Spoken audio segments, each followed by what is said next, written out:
21 വയസ്സ് പ്രായമുള്ള സമയത്താണ് ഞാൻ സൗദി അറേബ്യയിലേക്ക് പോകുന്നത്. നമ്മുടെ ലാൽ ജോസിന്റെ അറബിക്കഥ സിനിമയുമായിട്ട് നല്ല സാമ്യമുള്ള ജീവിതമായിരുന്നു. ഞാൻ സൗദി അറേബ്യയിലെ റിയാദിലേക്ക് പോകുന്നത് വാസ്തവത്തിൽ ഒരു ജോലി എന്ന രീതിയിൽ, ജോലി ചെയ്തേ പറ്റൂ എന്ന രീതിയിലല്ല. ഈ BJPയുടെയും RSSന്റെയും ഒക്കെ പ്രവർത്തനം കാരണം നാട്ടിൽ നിന്നാൽ വലിയ ബുദ്ധിമുട്ടാകുമെന്ന് എന്റെ അച്ഛനും അമ്മയ്ക്കൊക്കെ തോന്നിയപ്പോൾ നിർബന്ധപൂർവം ഒരു സുഹൃത്തിന് വന്ന വിസയിൽ എന്നെ സൗദിയിലേക്ക് പറഞ്ഞേക്കാതെ വളരെ പെട്ടെന്നെടുത്ത തീരുമാനം. അപ്പൊ പോകുന്നത് ബോംബെയിലെ അന്നത്തെ അന്താരാഷ്ട്ര വിമാനത്താവളത്തിൽ നിന്നാണ് പോകുന്നത്. പെട്ടെന്ന് ബോംബെയിലെത്തി വിസ സ്റ്റാമ്പ് ചെയ്യണം, സൗദി കോൺസുലേറ്റിൽ നിന്ന് സ്റ്റാമ്പ് ചെയ്യണം. അപ്പൊ അന്ന് പെരിന്തൽമണ്ണ മുനിസിപ്പാലിറ്റിയുടെ മുന്നിൽ നിന്ന് അക്ബർ ട്രാവൽസിന്റെ ഒരു ബസ്സിൽ കയറിയിട്ട്, ബെൻസി ട്രാവൽസിന്റെ ഒരു ബസ് കയറിയിട്ട് ബോംബെയിലേക്ക് പോവുകയാണ്. ഞാൻ അത് കാണുമ്പോൾ അറബിക്കഥയിൽ ശ്രീനിവാസനെ യാത്രയാക്കുന്നത് പോലെ എന്റെ സുഹൃത്തുക്കൾ അന്ന് എന്നെ യാത്രയാക്കി മുദ്രാവാക്യം വിളിച്ച് യാത്രയാക്കുകയാണ്. അക്ഷരാർത്ഥത്തിൽ അതേ രംഗാണ് അറബിക്കഥയിലുള്ളത്. പാർട്ടി മാറി എന്നേ ഉള്ളൂ, മാറിയിട്ടില്ല, രണ്ട് പാർട്ടി ഒന്നെ. എന്നെ യാത്രയാക്കുകയാണ്. ഞാൻ ബോംബെയിൽ പോയി പിന്നെ ഏകദേശം ഒരു മാസം കഴിഞ്ഞിട്ടാണ് സൗദി അറേബ്യയുടെ തലസ്ഥാനമായ റിയാദിൽ ഒരു പുലർച്ചെ ഒറ്റയ്ക്ക്, അതായത് 21 വയസ്സ് മാത്രമല്ല, ഞാൻ ലോകപരിചയമൊന്നുമില്ലാത്ത ഞാൻ സൗദി അറേബ്യയിലെ റിയാദിൽ പോയി ഇറങ്ങുന്നു. ആ റിയാദ് എന്ന് പറയുന്നത് വാസ്തവത്തിൽ റിയാദിലെ ജീവിതം എന്ന് പറയുന്നത് വാസ്തവത്തിൽ ഒരു സർവകലാശാലയിൽ പഠിച്ചതുപോലെയുള്ള ഒരു ജീവിതമായിരുന്നു. ഒരു സർവകലാശാലയിലെ പ്രധാനപ്പെട്ട ഒരു കോഴ്സ് എടുത്ത് പഠിച്ചതുപോലെയുള്ള ഒരു ജീവിതമാണ് പിന്നീടുള്ള കുറെ വർഷം സൗദി അറേബ്യയുടെ തലസ്ഥാനമായിട്ടുള്ള റിയാദിൽ എനിക്ക് അനുഭവിക്കാൻ സാധിച്ചത്. ഒട്ടേറെ രാജ്യക്കാർ, ഇന്ത്യയിലെ തന്നെ വിവിധ സംസ്ഥാനങ്ങളിലുള്ളവർ, വിവിധ മതക്കാർ, വിവിധ ഭാഷക്കാർ, വ്യത്യസ്തരായിട്ടുള്ള ആളുകൾ, അവരോടൊക്കെ ഇടപഴകാനും അവരുമായി സംസാരിക്കാനും ലോകപരിചയം നേടാനും ഭാഷകൾ പഠിക്കാനും ഒക്കെ കിട്ടിയിട്ടുള്ള ഒരു വലിയ അവസരമായിരുന്നു സൗദി അറേബ്യയിലെ പ്രവാസ ജീവിതം എന്ന് പറയുന്നത്. എല്ലാ പ്രവാസികളുടെയും ജീവിതം അതുപോലെ തന്നെയായിരുന്നു. ഞാൻ പറഞ്ഞല്ലോ, എന്റെ കുടുംബം എന്ന് പറയുന്നത് സാമാന്യേന തരക്കേടില്ലാത്ത സാമ്പത്തിക സുസ്ഥിരതയുള്ള ഒരു കുടുംബമായിരുന്നു. അമ്മ അവിടുത്തെ സ്കൂളിലെ പ്രധാന അധ്യാപികയായിരുന്നു. അച്ഛൻ ആ സമയത്ത് കേന്ദ്ര സർക്കാരിൽ നിന്ന് റിട്ടയർ ചെയ്തിട്ടുണ്ട്. റെയിൽവേയിൽ നിന്ന് സ്റ്റേഷൻ മാസ്റ്ററായിട്ട് റിട്ടയർ ചെയ്ത സമയമാണ്. അതിനുമ്പ് അദ്ദേഹം ആർമിയിലുണ്ടായിരുന്നു. അപ്പൊ സാമ്പത്തികമായി സുസ്ഥിരതയുള്ള അമ്മയുടെ കുടുംബം അത്യാവശ്യം ഒരു ജന്മി കുടുംബമൊക്കെ ആയിരുന്നു. അത്യാവശ്യം ഭൂമി സ്വത്തുക്കളൊക്കെ ഉണ്ട്. അപ്പൊ ഗൾഫിൽ പോകണം നിർബന്ധമൊന്നുമില്ല. പക്ഷേ എല്ലാ സുഖ സൗകര്യങ്ങളുടെയും ഇടയിൽ നിന്ന് സൗദി അറേബ്യയിൽ എത്തിയപ്പോൾ, റിയാദിലെത്തിയപ്പോൾ എല്ലാ പ്രിവിലേജും അനുഭവിച്ച് ജീവിച്ച ഒരാൾ മറ്റൊരു രാജ്യത്ത് ഒരു തരത്തിലുള്ള പ്രിവിലേജുകളും ഇല്ലാത്ത ഒരു സ്ഥലത്ത് ഒരു സാധാരണ ജോലിക്കാരനായി എത്തിയപ്പോൾ അനുഭവിക്കേണ്ടി വന്നിട്ടുള്ള ഒട്ടേറെ ജീവിത യാഥാർത്ഥ്യങ്ങളുണ്ട്. അതാണ് എന്നെ ഞാനാക്കി മാറ്റിയത്.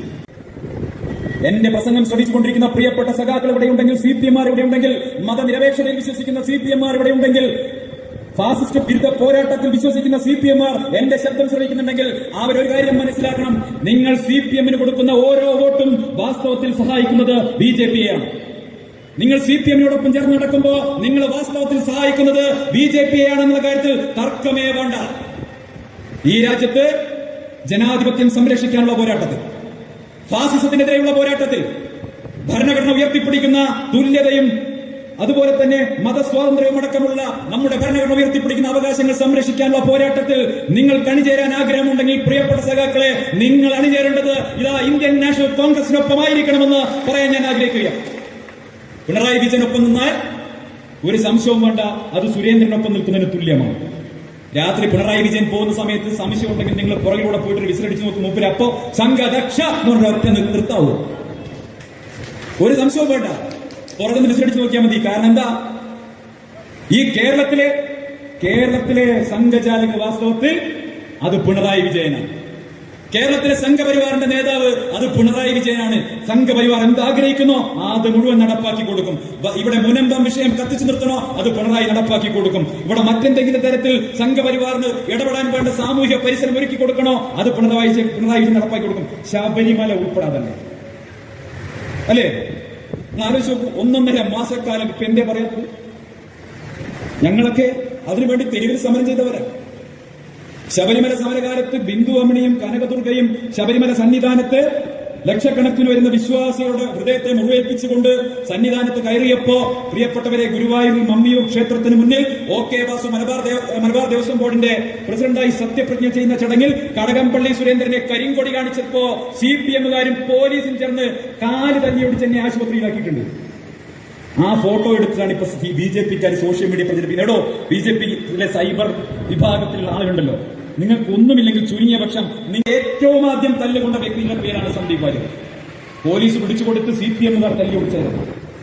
കഴുത്തിലൂടെ ലാത്തിയിട്ട് കുരുക്കി എന്നെ വലിച്ചഴച്ചു കൊണ്ടുപോകുന്ന ചിത്രം പിറ്റേന്ന് മനോരമയുടെ 1-ാം പേജിലുണ്ട് എന്ന് ആ ചിത്രം പ്രചരിപ്പിച്ച് എനിക്കെതിരെ അപവാദ പ്രചരണ BJP-കാരും CPM-കാരും മനസ്സിലാക്കണം. എന്റെ കഴുത്തിലൂടെ ലാത്തിയിട്ട് കുരുക്കിയ ശേഷം എന്റെ കാലിൽ ചവിട്ടി ഒടിക്കുക ചെയ്തു.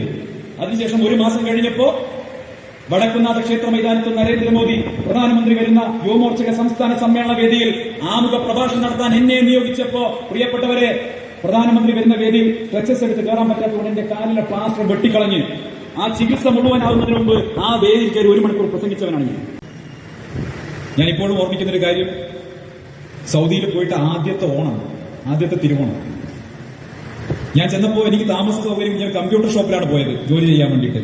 അപ്പൊ ഞാൻ ഈ കമ്പ്യൂട്ടർ ഹാർഡ്വെയർ ഡിപ്ലോമ കോഴ്സ് കഴിഞ്ഞതാണ്, റിപ്പയർ മെയിന്റനൻസിന്റെ.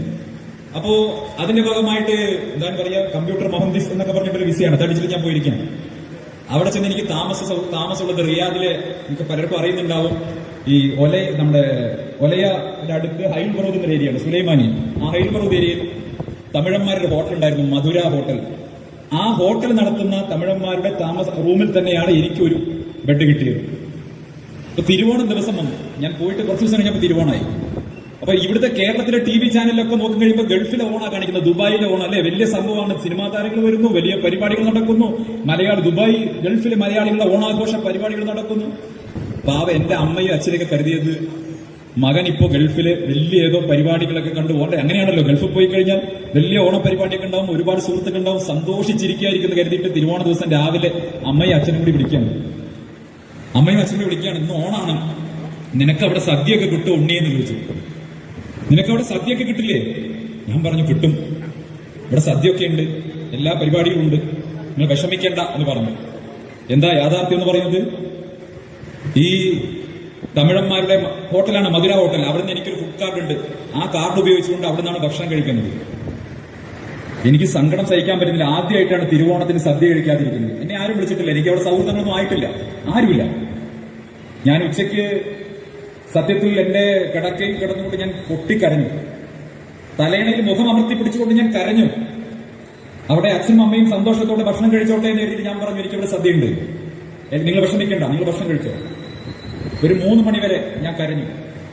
3-4 മണിയായപ്പോ വിശക്കാൻ തുടങ്ങിയ സമയത്ത് ഞാൻ താഴെ ഹോട്ടലിലേക്ക് ഇറങ്ങിപ്പോയിട്ട് അണ്ണനോട് ചോദിച്ചു, അണ്ണാ സാപ്പിടുന്നതൊക്കെ എന്നെ ഇരിക്ക്, പൊറോട്ടയും മീൻ കുളമ്പ് എടുക്കാൻ പറഞ്ഞു. അങ്ങനെ തിരുവോണ ദിവസം ഉച്ചയ്ക്ക് സദ്യ കഴിക്കേണ്ട കാര്യത്തെ കുട്ടി പൊറോട്ടയും മീൻകറിയും കഴിച്ച 1-ാമത്തെ സൗദി അറേബ്യയിലെ ഓണാണ് എനിക്ക് ഓർമ്മ വരുന്നത്. അങ്ങനെ പക്ഷെ നമുക്കറിയാലോ, സൗദി പോയി കുറച്ച് കഴിഞ്ഞാൽ നമുക്ക് അങ്ങനെ ജീവിതാനുഭവങ്ങൾ വരും, ഭാഷ പഠിക്കും. അങ്ങനെയാണ് ആദ്യത്തെ കുറച്ച് ദിവസം വലിയ പ്രയാസം ഉണ്ടാവും. ഈ എണ്ണം പഠിക്കും, 1 മുതൽ 10 വരെ, അഷ്റ കഴിഞ്ഞ് ഹിദാഷ്റ എണ്ണി പഠിക്കാൻ തുടങ്ങി അറബി പഠിച്ചു അങ്ങനെയാണല്ലോ അല്ലെ. 1 അഷ്റാന്ന് വരെ എണ്ണ എളുപ്പമാണ്, അതിന് ഹിദാഷ്റ നമ്മുടെ മനസ്സിൽ എന്ന് തെളിയുന്നു. 11 എന്ന് വരെ പറയാൻ തുടങ്ങുന്നത് അന്ന് മുതൽ അറബി പറയാൻ തുടങ്ങി, പ്രശ്നമില്ല. അറബി പഠിച്ച് സംസാരിക്കാൻ തുടങ്ങി. അറബി പഠിച്ച് സംസാരിക്കാൻ മാത്രമല്ല, കഫീൽ കൊണ്ടുപോയിട്ട് ഡ്രൈവിംഗ് ലൈസൻസ് എടുത്ത് മൂപ്പർക്ക് സംശയം ഉണ്ടായിരുന്നു എന്നെ കൊണ്ട് കഴിയുമെന്ന്. കാരണം കോഴിക്കോട് പാലക്കാട് സൂപ്പർ നമ്മുടെ ഇതുണ്ടല്ലോ, ലിമിറ്റഡ് സ്റ്റോപ്പ് ബസ്സിലെ ഡ്രൈവർമാർ വരെ വന്നാൽ സൗദി അറേബ്യയിൽ 1 മാസം അവരെ ഡ്രൈവിംഗ് സ്കൂളിലേക്ക് അയക്കും. അവരെ കൊണ്ട് ജന്മത്തിന് ലൈസൻസ് എടുക്കാൻ പറ്റില്ല. ഞാൻ പോയി ആദ്യത്തെ അറ്റംപ്റ്റിൽ 1 മണിക്കൂർ കഴിഞ്ഞപ്പോൾ സൗദിത്തെ ലൈസൻസ് കൈ കിട്ടി. ആദ്യത്തെ അറ്റംപ്റ്റിൽ പാസ്സായി. ഞാൻ അവിടെ ലൈസൻസ് പഠിക്കാൻ ഇരിക്കുന്ന സമയത്ത് കൗണ്ടറിൽ നിന്ന് വിളിക്കുന്നുണ്ട്, പേരെടുത്തത് സന്ദീപ് ഗോവിന്ദ വാര്യർ എന്നാണ് എന്റെ പാസ്പോർട്ടിലെ പേര്. മൂപ്പര് വേറെന്തോ വിളിക്കുന്നത്, എനിക്ക് മനസ്സിലാവുന്നില്ല എന്നെയാണ് വിളിക്കുന്നത്. കുറെ കഴിഞ്ഞിട്ട് മൂപ്പര് അവിടുന്ന് പറഞ്ഞു, സദീഖ് ഇത് നിന്റെ ഫോട്ടോ അല്ലേ എന്ന് ചോദിച്ചു. അതെ, എത്ര നേരമായി നിന്നെ വിളിക്കുന്നു എന്ന് പറഞ്ഞ അപ്പം മനസ്സിൽ എനിക്ക് ലൈസൻസ് കിട്ടിയിരിക്കുന്നു. ഞാൻ ആ ലൈസൻസ് കൊടുത്തുകൊണ്ട് തിരിച്ച് അപ്പം തന്നെ കഫീൽ ഒരു കാർ കൈത്തരികയാണ്, പോയിക്കോ എന്ന് പറഞ്ഞു. ഞാൻ സന്തോഷത്തോടെ ആ കാർ എടുത്ത് റോഡിലൊക്കെ ഇറങ്ങിപ്പോയി. കുറെ കഴിഞ്ഞ് ഞാൻ കണ്ണാടി നോക്കുന്ന സമയത്ത് എന്റെ കഫീൽ പുറകെ മറ്റൊരു വണ്ടിയിൽ വരുന്നുണ്ട്. ഇപ്പം കറക്റ്റ് ആയിട്ടാണോ ഡ്രൈവ് ചെയ്യുന്നത്? കഫീലിന് സംശയം. ആദ്യത്തെ അറ്റംപ്റ്റിൽ തന്നെ സൗദി ലൈസൻസ് കിട്ടി. പക്ഷെ അതിനുശേഷം അവിടുത്തെ ജീവിതം എന്ന് പറയുന്നത് ധാരാളം സുഹൃത്തുക്കളെ കണ്ടെത്താൻ സാധിച്ചു, ഒരുപാട് സുഹൃത്തുക്കളെ കണ്ടെത്താൻ സാധിച്ചു. മലയാളികളായിട്ട് സുഹൃത്തുക്കളുണ്ടായി. ഒരിക്കലും മറക്കാൻ കഴിയാത്ത ഒട്ടേറെ ജീവിതാനുഭവങ്ങൾ ഉണ്ടായി. ഇടക്കാലത്ത് ജോലി നഷ്ടപ്പെട്ടു. ഞാൻ ജോലി ചെയ്തിരുന്ന സെന്റർ കൂട്ടുണ്ടായി. ഞാൻ ആ സമയത്ത് ഞാൻ ഫേസ്ബുക്കിൽ 2-3 വർഷം മുമ്പ് ഫേസ്ബുക്കിൽ എഴുതിയൊരു കുറിപ്പിപ്പ് ധാരാളമായിട്ട് പോകുന്നുണ്ട്. കൊല്ലം പരവൂരിലുള്ള സാബു അബ്ദുൾ റഷീദ് എന്ന് പറയുന്ന എന്റെ കൂട്ടുകാരൻ ഒരു ജോലിയില്ലാത്ത കാലത്ത്, നല്ല വിശപ്പുള്ള, അതായത് പട്ടിണി കിടക്കുന്ന ഒരു കാലത്ത് 1 മാസക്കാലം അവിടെ പള്ളിയിൽ നിന്നുള്ള ഭക്ഷണം കൊണ്ടുവന്ന സാബു അബ്ദുൾ റഷീദിനെ കുറിച്ച് എഴുതിയിട്ടുണ്ട്. ഞാൻ അതാ പറയുന്ന അറബിക്കഥ സിനിമയിലെ ആ രംഗങ്ങളുണ്ടല്ലോ, അത് മുഴുവൻ എന്റെ ജീവിതത്തിൽ ഉണ്ടായിരുന്നില്ല. ഒരുപാട് പ്രവാസ ജീവിതത്തിലെ അനുഭവങ്ങൾ എന്ന് പറഞ്ഞാൽ ഒരുപാട് അനുഭവങ്ങളുണ്ട്. ചെന്ന് ആദ്യത്തെ ദിവസം മറ്റേ നമ്മുടെ ഈ ബംഗ്ലാദേശികൾക്ക് നമ്മളോട് പൊതുവൊരു വിരോധമുണ്ടല്ലോ, കുറ്റം പറയാൻ പൊതുവൊരു വിരോധമുണ്ട്. എല്ലാറിയാം, ബംഗാളികൾക്ക് പൊതുവൊരു വിരോധമുണ്ട്. ഞാൻ ചെന്ന സമയത്ത് ഈ കമ്പ്യൂട്ടർ സെന്ററിൽ ഒരു ബംഗാളി ഉണ്ട്, അവൻ അവിടെ മുതിരണം, അവൻ കുറെ കാലം അവൻ അറബി നന്നായിട്ട് അറിയാം, എനിക്ക് അറബി അറിയില്ല, ചെന്ന സമയമല്ലേ. ഇവൻ കഫീലിന്റെ അടുത്ത് എന്റെ കുട്ടി ഇങ്ങനെ പറഞ്ഞു കൊടുക്കുന്നുണ്ട്. പക്ഷെ കഫീലിന് എന്നെ നല്ല വിശ്വാസമാണ്. കുറച്ചു കാലം കഴിഞ്ഞപ്പോഴാണ് ഇവൻ എന്റെ കുട്ടിയാണ് പറഞ്ഞു കൊടുക്കുന്നതെന്ന് ഈ മനസ്സിലാവുന്നത്. ഞാനൊരു 3-4 മാസം കഴിഞ്ഞ് അറബിയൊക്കെ അത്യാവശ്യം തട്ടിമുട്ടി അറബി പഠിക്കാറായ സമയത്ത് രാത്രിയായപ്പോൾ കഫീൽ വരും. വന്നപ്പോൾ ഞങ്ങളൊക്കെ ഒരുമിച്ചിരിക്കുന്ന സമയത്ത് തിരിച്ചൊരു പണി കൊടുക്കണമല്ലോ ഇവിടെ. ഞാൻ എന്ത് പറഞ്ഞാലും അവൻ, നിങ്ങൾക്കറിയാലോ, സുരേന്ദ്രൻ ഒരു തഗ് പറഞ്ഞാൽ തിരിച്ച് 5 തഗ് പറയുന്നയാളാണ്. അപ്പോ ആ സ്വഭാവം എനിക്ക് പണ്ടേ ഉള്ളത്. അപ്പൊ ഇവൻ എനിക്ക് സ്ഥിരമായിട്ട് പണി തരുന്ന ആളാന്ന് കണ്ടപ്പോ ഒരു രാത്രി ഞാൻ നമ്മുടെ സൗദിയോട് പറയാണ്, യു നോ വൺ തിങ്, 6 ഷഹർ ബംഗാളി അക്കൽ ഫിഷ്, ബാക്കി 6 ഷഹർ ഫിഷ് അക്കൽ ബംഗാളി. മനസ്സിലായോ? 6 മാസം ബംഗാളി മീൻ കഴിക്കും, ബാക്കി 6 മാസം മീൻ ബംഗാളിനെ കഴിക്കും. അവിടെ വെള്ളപ്പൊക്കാണ്. ഇത് പറഞ്ഞപ്പോ നമ്മുടെ കഫീലിന് ഭയങ്കര തമാശ, അയാൾ തിരിച്ചു. അതോടുകൂടി കൂപ്പൻ നമ്മുടെ നല്ല ഫ്രണ്ടായി. നമ്മുടെ ബംഗാളിക്ക് 2 മാസം കൂടി കഴിഞ്ഞപ്പോൾ ക്രൂജിന് ഹായ് അടിച്ച് കൈ കൊടുത്തു, എന്നോട് അവിടെ ഇരുന്നോളാൻ പറഞ്ഞു. മനസ്സിലായി? എക്സിറ്റ് അടിച്ചു കൊടുത്തു, എന്നെ അവിടെ എത്തി. അപ്പൊ അതുപോലെയുള്ള ഒരുപാട് രസകരമായിട്ടുള്ള ജീവിതാനുഭവങ്ങൾ പ്രവാസ ജീവിതത്തിൽ ഉണ്ടായിട്ടുള്ള ആ പ്രവാസ ജീവിതമാണ് വാസ്തവത്തിൽ എന്നെ ഞാനാക്കി മാറ്റിയത് എന്നുള്ള കാര്യത്തിൽ ഈ പ്രവാസി കോൺഗ്രസിന്റെ സമ്മേളനത്തിൽ പങ്കെടുക്കുമ്പോൾ അത് പറയുമ്പോൾ എനിക്ക് വളരെ അഭിമാനമുണ്ട്. കാരണം മലയാളികൾ, പ്രത്യേകിച്ച് മലയാളികൾ, ഏകോദര സഹോദരങ്ങളെ പോലെ ഒരു റൂമിൽ, അല്ലെ, രാമനും റഹ്മാനും ജോസഫും ഒക്കെ ഒരു റൂമിൽ ഏകോദര സഹോദരങ്ങളെ പോലെ വർഷങ്ങളോളം കഴിഞ്ഞാലും പരസ്പരം ഒരു പ്രയാസമില്ലാതെ ഒരാളുടെ ജീവിത പ്രയാസം മറ്റൊരാളുടെ പ്രയാസമായി മാറുന്നത് കാണണമെങ്കിൽ നിങ്ങൾ പ്രവാസ ലോകത്തേക്ക് പോകണം. അതുകൊണ്ട് ഞാൻ പലപ്പോഴും ആഗ്രഹിക്കുകയാണ്, ഈ കേരളത്തിലെയും രാജ്യത്തെയും BJP നേതാക്കന്മാരെയൊക്കെ സൗദിയിലും ദുബായിലും ഒക്കെ പോയിട്ട് ആ പ്രവാസികൾ റൂമുകളിൽ താമസിക്കാൻ പറഞ്ഞു 2 മാസത്തെ ക്രാഷ് കോഴ്സ് കൊണ്ടുവരണം. അപ്പൊ വിഷം കുറച്ചിറങ്ങും. രാവിലെ ആയി കഴിഞ്ഞാൽ 6 മണിക്ക് എഴുന്നേറ്റ് കഴിഞ്ഞാൽ നമസ്തേ പറയൂ സംഘമിത്രങ്ങളെ എന്ന് പറഞ്ഞിട്ട് തുടങ്ങിക്കഴിഞ്ഞാൽ പിന്നെ വിഷാപുറത്തേക്ക് വരുന്നത്.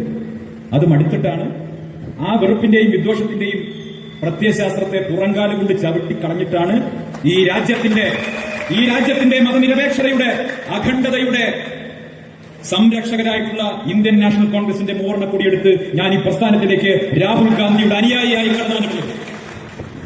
ഒരു സംശയവും വേണ്ട. പക്ഷെ ഒരു പ്രശ്നം, സാധാരണഗതിയിൽ BJP ഒരാൾ പോയി കഴിഞ്ഞാൽ സങ്കടം തോന്നുന്നത് ആർക്കാ? BJP-ക്കാർക്കല്ലേ. സാധാരണഗതിയിൽ BJP ഒരാൾ പോയി കഴിഞ്ഞാൽ സങ്കടം തോന്നുന്നത് BJP-ക്കാർക്കല്ലേ, പ്രശ്നം ഉണ്ടാവുന്നത് BJP-ക്കാർക്കല്ലേ. പക്ഷെ സന്ദീപ് വാര്യർ പോയപ്പോ കരച്ചിൽ മുഴുവൻ AKG സെന്ററിനാണ്. സന്ദീപ് വാര്യർ BJP വിട്ടപ്പോ മാരാർജി ഭവന് നല്ല കരച്ചിൽ, അല്ലെ, മരണം നടന്നത് മാരാർജി ഭവനിലാണെങ്കിലും കൂട്ടക്കരച്ചിൽ നടക്കുന്നത് AKG സെന്ററിലാണ്. പിണറായി വിജയൻ മുതൽ നമ്മുടെ ഗോവിന്ദൻ മാഷ് മുതൽ MP രാജേഷ് മുതൽ എല്ലാവർക്കും പ്രശ്നം എന്തായിരുന്നു, അല്ലേ? സാധാരണഗതിയിൽ എനിക്ക് ഒരുപാട് പ്രിവിലേജ് കിട്ടിയ ആളാണ്. ഞാൻ ചിലപ്പോൾ 42 വയസ്സിനുള്ളിൽ ഒരുപാട് പ്രിവിലേജ് കിട്ടിയ ആളാണ്. എന്താ പറഞ്ഞത്, സാധാരണഗതിയിൽ ഒരു രാഷ്ട്രീയക്കാരൻ മരിച്ചു കഴിഞ്ഞാൽ മാത്രമാണ് അവൻ നല്ലവനാണെന്ന് ബാക്കിയുള്ളവർ പറയാറുള്ളൂ, അല്ലെ? ഇതിപ്പോ ഞാൻ മരിക്കുന്നതിന് മുമ്പ് തന്നെ എല്ലാവരും സർട്ടിഫിക്കറ്റ് ഒന്നും നല്ലവനാണ്. ക്രിസ്റ്റൽ ക്ലിയർ സഖാവാകും സന്ദീപ് വാര്യർ എന്നാണ്. ക്രിസ്റ്റൽ ക്ലിയർ നല്ല മനുഷ്യനാണ്. ബാലേട്ടൻ പറഞ്ഞു, ബാലേട്ടൻ എനിക്കറിഞ്ഞു, മൂപ്പര് കഥയെ പറയാൻ പറ്റൂലേ, എന്നെ കുറിച്ച് വേറെ എന്താ അഭിപ്രായം പറയാം, മോശക്കാരനെന്ന് പറയാൻ പറ്റുമോ? ബാലേട്ടൻ എന്നെ അറിയാലോ, MP രാജേഷിനെ എന്നെ അറിയാലോ, ഇവർക്കൊക്കെ എന്നെ അറിയാലോ. അതുകൊണ്ട് അവർക്ക് മോശപ്പെട്ട ഒരു അഭിപ്രായം പറയാൻ മാത്രമുള്ള എന്തെങ്കിലും ഒരു കുറവെനിക്കുണ്ടെന്ന് ഞാൻ കരുതുന്നില്ല.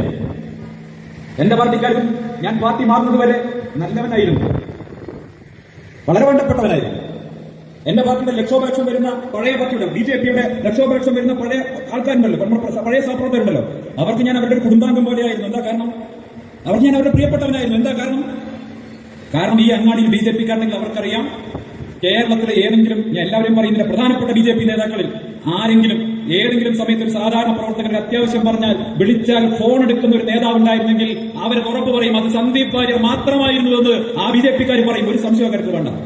ഏത് അർദ്ധരാത്രി വിളിച്ചാലും ഫോൺ എടുത്ത് അവരുടെ പ്രശ്നങ്ങൾ പരിഹരിക്കാൻ, അവരുടെ പ്രയാസങ്ങൾ പരിഹരിക്കാൻ ഞാൻ അവരോടൊപ്പം നിന്നിട്ടുണ്ട്, അവരുടെ കുടുംബത്തിൽ ഒരാളായി നിന്നിട്ടുണ്ട്. പക്ഷേ കേരളത്തിലെ BJP-യുടെ സംസ്ഥാന നേതൃത്വം എന്നോട് കാണിച്ചിട്ടുള്ള കൊടിയ അനീതി, വഞ്ചന, വിദ്വേഷം, എന്റെ കുടുംബത്തെയും എന്നെയും നിരന്തരമായി അവഹേളിക്കുന്നത്, ആക്ഷേപിക്കുന്നത്, അതൊന്നും ഏറെ നീട്ടിപ്പറയാൻ ഞാൻ ഇനി ആഗ്രഹിക്കുന്നില്ല. അതൊക്കെ കുറെ പറഞ്ഞു കഴിഞ്ഞ കാര്യമാണ്. പക്ഷെ ഇതെല്ലാം സഹിച്ച് ഒരു പ്രസ്ഥാനത്തിന്റെ ഒപ്പം നിൽക്കുമ്പോൾ ആ പ്രസ്ഥാനത്തിന്റെ പ്രത്യയശാസ്ത്രം ഉയർത്തിപ്പിടിച്ച് അതിനോട് 100% ആത്മാർത്ഥം കാണിക്കുന്നയാളാണ് ഞാൻ. പ്രിയപ്പെട്ടവരെ, ആ പ്രസ്ഥാനത്തിൽ നിൽക്കുന്ന സമയത്ത്, അതിന്റെ ഭാഗമായി നിൽക്കുന്ന സമയത്ത് പല കാര്യങ്ങളും പറഞ്ഞിട്ടുണ്ട്. പക്ഷെ ഇന്ന് തിരിഞ്ഞു നോക്കുന്ന സമയത്ത് ആ പറഞ്ഞ കാര്യങ്ങൾ പിശകുണ്ട് എന്ന് കണ്ട് തിരുത്തി അതെല്ലാം എന്റെ ഭൂതകാലമാണ് എന്ന് പറഞ്ഞിട്ടാണ് ഈ പ്രസ്ഥാനത്തിന്റെ ഭാഗമായി വന്നിട്ടുള്ളത്. എന്നിട്ടും CPM-കാർക്കാണ് പ്രശ്നം. നിങ്ങൾ ആലോചിച്ച് നോക്കുന്നു, എന്നേക്കാൾ കൂടുതൽ ഇതൊക്കെ ഉറച്ച ശബ്ദത്തിൽ പറഞ്ഞിട്ടുള്ള ആളുകൾ ആരൊക്കെയാണ്? സുരേന്ദ്രൻ പറഞ്ഞിട്ടുണ്ടല്ലേ, ഗോപാലകൃഷ്ണൻ പറഞ്ഞിട്ടുണ്ടില്ലേ, രമേശ് പറഞ്ഞിട്ടുണ്ട്, കൃഷ്ണദാസ് പറഞ്ഞിട്ടുണ്ട്.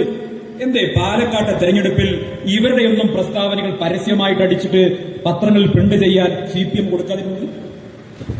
എന്തുകൊണ്ടാണ് BJP വിട്ട ഒരു നേതാവിന്റെ പ്രസ്താവനകൾ വളരെ പ്രാധാന്യത്തോടു കൂടിയിട്ട് പഴയകാല പ്രസ്താവനകളും അതിൽ തന്നെ വ്യാജമായ കാര്യങ്ങളും ഒക്കെ അച്ചടിച്ചുകൊണ്ട് പത്രമാധ്യമങ്ങളിൽ, അതും സെലക്റ്റീവായി ഒരു സമുദായത്തിന്റെ ഉടമസ്ഥതയിലുള്ള 2 പത്രങ്ങൾ കൊടുക്കാൻ തയ്യാറായി? നോക്കൂ, എത്ര വർഗീയമായിട്ടുള്ള കാഴ്ചപ്പാടാണ് ഇവിടെ CPM ഉള്ളത്. വർഗീയമായി ഈ നാടിനെ വിഭജിക്കാൻ വേണ്ടി, ഈ നാടിനെ അപകടപ്പെടുത്താൻ വേണ്ടി, ഇവിടുത്തെ സാമൂഹ്യ സമരസത, ഇവിടുത്തെ സമത്വബോധം, ഇതെല്ലാം തകർത്തുകൊണ്ട് ഈ നാടിന്റെ പൊതുജീവിതത്തെ അപകടപ്പെടുത്താൻ ഉദ്ദേശിച്ചുകൊണ്ട് ഈ തെരഞ്ഞെടുപ്പിൽ BJPയെ വിജയിപ്പിക്കാനുള്ള കൊട്ടേഷൻ എടുത്തുകൊണ്ടല്ലേ CPM അത്തരത്തിലൊരു പരസ്യം കൊടുത്തത്? പക്ഷേ പരസ്യം ബൂമറാങ്ങായി മാറി. പരസ്യം ബൂമറാങ്ങായി മാറി അല്ലെ? വടകരയിലെ കാഫർ സ്ക്രീൻഷോട്ട് പോലെ പാലക്കാട്ടെ ആ പരസ്യവും അവർക്ക് തന്നെ വിനാശമായി മാറി. ഒരു സംശയം വേണ്ട, നാളെ രാവിലെ വരുന്ന തെരഞ്ഞെടുപ്പ് ഫലം അതിനുള്ള സാക്ഷ്യമായി മാറും. ഒരു സംശയം കാര്യത്തിൽ വേണ്ട. പ്രിയപ്പെട്ടവരെ, കേരളത്തിൽ നടക്കുന്നത് എന്താ? കേരളത്തിൽ BJPയുടെ റോൾ ഏറ്റെടുത്തിട്ടുള്ളത് CPM അല്ലേ? 2 കൂട്ടരും പഴയ സലീം കുമാറിന്റെ സിനിമയിൽ പറയുന്ന പോലെ ഒരു അമ്മ വെച്ച അളിയന്മാരെ പോലെയല്ലേ നടക്കുന്നത്? ഒരു അമ്മ വെച്ച അളിയന്മാരെ പോലെ. പിണറായി വിജയന്റെ റോള് BJPയുടെ സംസ്ഥാന പ്രസിഡന്റിന്റെ റോളാണ്. സുരേന്ദ്രന്റെ റോള് CPMന്റെ സംസ്ഥാന സെക്രട്ടറി റോളാണ്. 2 കൂട്ടർക്കും പൊതുശത്രു എന്ന് പറയുന്നത് ഇന്ത്യൻ നാഷണൽ കോൺഗ്രസും UDF-ഉമാണ്. 2 കൂട്ടരും തകർക്കാൻ ശ്രമിക്കുന്നത് ഈ നാടിന്റെ മതേതര നിലപാടുകളെയാണ്. 2 കൂട്ടരും തകർക്കാൻ ശ്രമിക്കുന്നത് ഈ നാട്ടിലെ മതസാഹോദര്യത്തെയാണ്. നിങ്ങൾ ആലോചിച്ച് നോക്കൂ, നിർണായകമായ ഒരു തെരഞ്ഞെടുപ്പ് നടക്കുന്ന സമയത്ത് നമ്മുടെ നാട്ടിലെ മതസൗഹാർദ്ദം തകർക്കാൻ ഉദ്ദേശിച്ചുകൊണ്ട് മുനമ്പത്തെ വിഷയം കത്തിച്ചു നിർത്തിയതാരാ? അത് കേരളത്തിന്റെ മുഖ്യമന്ത്രി പിണറായി വിജയനല്ലേ. ആർക്കു വേണ്ടി അത് കത്തിച്ചു നിർത്തിയത്? കേരളത്തിലെ മുസ്ലിം സാമുദായിക സംഘടനകളൊക്കെ ഒറ്റക്കെട്ടായി പറഞ്ഞല്ലോ ആ പ്രശ്നം പരിഹരിക്കപ്പെടണം. UDF പറഞ്ഞല്ലോ ആ പ്രശ്നം പരിഹരിക്കപ്പെടണം. പക്ഷേ അത് തെരഞ്ഞെടുപ്പ് കഴിയുന്നത് വരെ വലിച്ചു നീട്ടി മതധ്രുവീകരണം ഉണ്ടാക്കാൻ തക്കവണ്ണം BJPയുടെ കയ്യിലേക്ക് ആയുധമായി എറിഞ്ഞു കൊടുത്തത് പിണറായി വിജയനല്ലേ, മുഖ്യമന്ത്രി പിണറായി വിജയനല്ലേ. നിങ്ങൾ ആലോചിച്ച് നോക്കൂ, എന്തുകൊണ്ടാണ് കേരളത്തിലെ മുഖ്യമന്ത്രി നിലപാട് സ്വീകരിക്കുന്നത്? മറുവശത്ത് മുഖ്യമന്ത്രിയുടെ പേരിൽ വരുന്ന എല്ലാ ആക്ഷേപങ്ങളെയും, മുഖ്യമന്ത്രിയുടെ പേരിൽ ഉയർന്നു വരുന്ന എല്ലാ അഴിമതികളെയും, മുഖ്യമന്ത്രിയുടെ പേരിൽ ഉയർന്നു വരുന്ന എല്ലാ കേസുകളും തേച്ചുമാച്ചു കളയാൻ BJPയുടെ നേതൃത്വം ഒത്താശ ചെയ്യുന്നു. ഞങ്ങൾ ചാനൽ ചർച്ചയ്ക്ക് പോകുന്ന സമയത്ത് കോൺഗ്രസിന്റെ അബിൻ വർക്കിയോ ജ്യോതികുമാർ ചാമക്കാലയോ അതല്ലെങ്കിൽ രാഹുൽ മാങ്കൂട്ടത്തിലോ ഒക്കെ എതിരാളികളായി വരുമ്പോൾ അവർ ചോദിക്കുമ്പോൾ ഞങ്ങൾക്ക് മറുപടി പറയാനില്ലാത്തൊരു ചോദ്യം ഉണ്ടായിരുന്നു. SNC ലാവലിൻ കേസ് എന്തേ 34 തവണ മാറ്റിവെച്ചു? ആ ചോദ്യം ചോദിക്കുമ്പോൾ ഞാൻ ഈ പഞ്ചായത്തുകാരനല്ല എന്ന രീതിയിൽ ഞങ്ങൾ ഇരിക്കണം, ഞങ്ങൾ ഈ നാട്ടുകാരെ അല്ല എന്ന രീതിയിൽ ഞങ്ങൾ മറുപടി പറയാതിരിക്കണം. മറ്റെന്തെങ്കിലും വിഷയത്തിലേക്ക് ചർച്ചയെ വഴിതിരിച്ചു വിടണം. കാരണം മറുപടി വേണ്ടേ? ഈ കേരളം കണ്ട ഏറ്റവും വലിയ അഴിമതി കേസ് സുപ്രീം കോടതിയിൽ നടന്നുകൊണ്ടിരിക്കുന്ന SNC ലാവലിൻ കേസ് 34 തവണയാ മാറ്റിവെച്ചു. 34 തവണ കേന്ദ്ര സർക്കാരിന്റെ വക്കീൽ പോകുന്നില്ല. എന്തേ പോകാത്തത്? ആരെ രക്ഷിക്കാൻ വേണ്ടിയിട്ടാ? മുഖ്യമന്ത്രിയുടെ മകൾക്കെതിരെ നടക്കുന്ന അന്വേഷണം, ആ അന്വേഷണം ഏതുവരെയായി? എന്തേ മുഖ്യമന്ത്രിയുടെ മകളെ അറസ്റ്റ് ചെയ്യാൻ നിങ്ങൾക്ക് കഴിയാത്തത്? സ്വർണ്ണക്കടത്ത് കേസ് എവിടെയായി? കരിവന്നൂർ ബാങ്ക് കേസ് എവിടെയായി? CPMന്റെ നേതാക്കന്മാർ ചെയ്യുന്ന കോടിക്കണക്കിന് രൂപയുടെ അഴിമതികൾ സംബന്ധിച്ച കേസുകളൊക്കെ തേച്ചു മാച്ചു കളയാൻ ആരാ സഹായം കൊടുക്കുന്നത്? ആ സഹായം കൊടുക്കുന്നത് CPM. എന്തിനു വേണ്ടിയാ? തിരികെ കൊടകരയിലെ കേസ് പുറത്തു വരാൻ പാടില്ല, വയനാട്ടിലെ കേസ് പുറത്തു വരാൻ പാടില്ല, മഞ്ചേശ്വരത്തെ കേസ് പുറത്തു വരാൻ പാടില്ല. അതുകൊണ്ടാ പറയുന്നത് പിണറായി വിജയനും സുരേന്ദ്രനും ഒരു അമ്മ പെറ്റ അളിയന്മാരെ പോലെ പരസ്പരം പുറം ചൊറിഞ്ഞു കൊടുത്തുകൊണ്ട് സഹായിക്കുന്ന രാഷ്ട്രീയമാണ് ഈ കേരളം നടക്കുന്നത്. ഞാൻ കരുതിയത് ഇവര് തമ്മിൽ മാത്രമുള്ള അഡ്ജസ്റ്റ്മെന്റ് ആണ്. പക്ഷെ ഇന്നത്തെ വാർത്ത കണ്ടോ? ഇന്നും ഇന്നലെയായി വരുന്ന വാർത്ത എന്താ? നമ്മുടെ ഗൗതം അദാനിക്കെതിരെ അമേരിക്കയിൽ അറസ്റ്റ് വാറണ്ട് വന്നിരിക്കുന്നു. ആരാ അദാനി? ഗുജറാത്തിൽ നിന്നുള്ള കോർപ്പറേറ്റ് വ്യവസായി. നിങ്ങൾ ആലോചിച്ചപ്പോൾ ഒരു 10-11 കൊല്ലം ഈ അദാനി എന്നുള്ള പേര് ഇവിടെ ആരെങ്കിലും കേട്ടിട്ടുണ്ടോ? ഇന്ന് ഇന്ത്യയിലെ വ്യവസായ സംരംഭങ്ങളിൽ, ഇന്ത്യയിലെ എയർപോർട്ടുകളിൽ, ഇന്ത്യയിലെ തുറമുഖങ്ങളിൽ, ഇന്ത്യയിലെ റോഡുകളിൽ, ഇന്ത്യയുടെ അടിസ്ഥാന വികസനത്തിൽ, ഇന്ത്യയുടെ കൽക്കരി ഖനികളിൽ, ഇന്ത്യയുടെ സൗരോർജ്ജ ഫാക്ടറി, സൗരോർജ്ജ നിർമ്മാണ പ്ലാന്റുകളിലൊക്കെ ഏറ്റവും അധികം കൈകാര്യം ചെയ്യുന്ന സ്ഥാപനമായി 10 വർഷത്തിനുള്ളിൽ ഗുജറാത്തിൽ നിന്നുള്ള ഒരു അദാനി വളർന്നിട്ടുണ്ടെങ്കിൽ പ്രിയപ്പെട്ടവരെ, ആരുടെ സഹായം കൊണ്ടാ വളരുന്നത്? ഏതെങ്കിലും കോർപ്പറേറ്റ് ശൃംഖല വളരുന്നതിനോട് നമുക്ക് ഇന്ത്യൻ നാഷണൽ കോൺഗ്രസിന്റെ നയത്തിന് എതിർപ്പില്ല. ഇന്ത്യൻ നാഷണൽ കോൺഗ്രസ് വിശ്വസിക്കുന്നത് ഈ രാജ്യത്തെ വ്യവസായ സ്ഥാപനങ്ങൾ വളരണം എന്ന് തന്നെയാണ്. പക്ഷേ വളരുന്നത് സുതാര്യമായിട്ടായിരിക്കും, അഴിമതിയുടെ ഭാഗമായിട്ടാവരുത്. ഇവിടെ അദാനിയുടെ വളർച്ച എങ്ങനെയാണ് ഉണ്ടായത് എന്ന് അമേരിക്കൻ കോടതിയുടെ വിധി വന്നല്ലോ. അദാനി ഈ രാജ്യത്തെ സംസ്ഥാന ഗവൺമെന്റുകൾക്ക് ആയിരക്കണക്കിന് കോടി രൂപ കൈക്കൂലി കൊടുത്തുകൊണ്ട് ഉയർന്ന വിലയിൽ തങ്ങൾ ഉത്പാദിപ്പിക്കുന്ന സൗരോർജ്ജം വിൽക്കാൻ വേണ്ടി കരാറുകൾ ഉണ്ടാക്കിയെന്ന തെളിവ് പുറത്തു വന്നപ്പോ ഇപ്പൊ ഇത് അദാനിക്കെതിരെ അമേരിക്കയിലെ കോടതി അറസ്റ്റ് വാറന്റ് പുറപ്പെടുവിച്ചിരിക്കുന്നു. ഇന്ത്യയിൽ ആരെങ്കിലും അദാനിയെ തൊടും? ഞാൻ ചോദിക്കട്ടെ, ഇവിടെ അദാനിയുമായി ബന്ധമുള്ളതാർക്കാം? കരൺ അദാനി വന്നപ്പോ, ഗൗതം അദാനിയുടെ മകൻ വന്നപ്പോ മുഖ്യമന്ത്രിയെ ക്ലിഫ് ഹൗസിൽ കൊണ്ടുപോയി ഭക്ഷണം കൊടുത്തതാരാ? വിഴിഞ്ഞം പദ്ധതിയെക്കുറിച്ച് എന്താ പറഞ്ഞത്? 5000 കോടിയുടെ അഴിമതി നടന്നു എന്നല്ലേ ആക്ഷേപം ഉന്നയിച്ചിരുന്നത്? LDF അധികാരത്തിൽ വന്നാൽ വിഴിഞ്ഞം പദ്ധതിയിൽ നിന്ന് അദാനിയെ ചവിട്ടി പുറത്താക്കുമെന്ന് പ്രഖ്യാപിച്ച് അധികാരത്തിൽ വന്ന പിണറായി വിജയൻ വന്നിട്ട് ചെയ്തെന്താ? അദാനിയെ ക്ലിഫ് ഹൗസിനകത്തേക്ക് കൊണ്ടുപോയി മൃഷ്ടാന്നം ഭക്ഷണം കൊടുത്തു. അവരിപ്പോ നല്ല സൂർവലയത്തിലായി. പ്രിയപ്പെട്ടവരെ, പിണറായി വിജയനും നരേന്ദ്രമോദിയും തമ്മിലുള്ള ബന്ധത്തിന് പുറകിൽ അദാനിയാണ് അതിന് കൂട്ടുപിടിക്കുന്നെന്നുള്ള കാര്യത്തിൽ ഒരു തർക്കവും വേണ്ട. അതുകൊണ്ടാണ് വിഴിഞ്ഞത്ത് നാണമില്ലാതെ അദാനിയുടെ പേര് മുദ്രണം ചെയ്ത ബലൂൺ ഇങ്ങനെ പിണറായി വിജയൻ ആകാശത്തേക്ക് ഉയർത്തിവിട്ടത്. അതുകൊണ്ടാണ് ഉയർത്തിവിട്ടത്. നരേന്ദ്രമോദിയും പിണറായി വിജയനും തമ്മിലുള്ള അവിശുദ്ധ ബാന്ധവത്തിന്റെ കാർമ്മികത്വം വഹിക്കുന്ന ആളുടെ പേരാണ് ഗൗതം അദാനി. ഒരു തർക്കവും ആ കാര്യത്തിൽ വേണ്ട.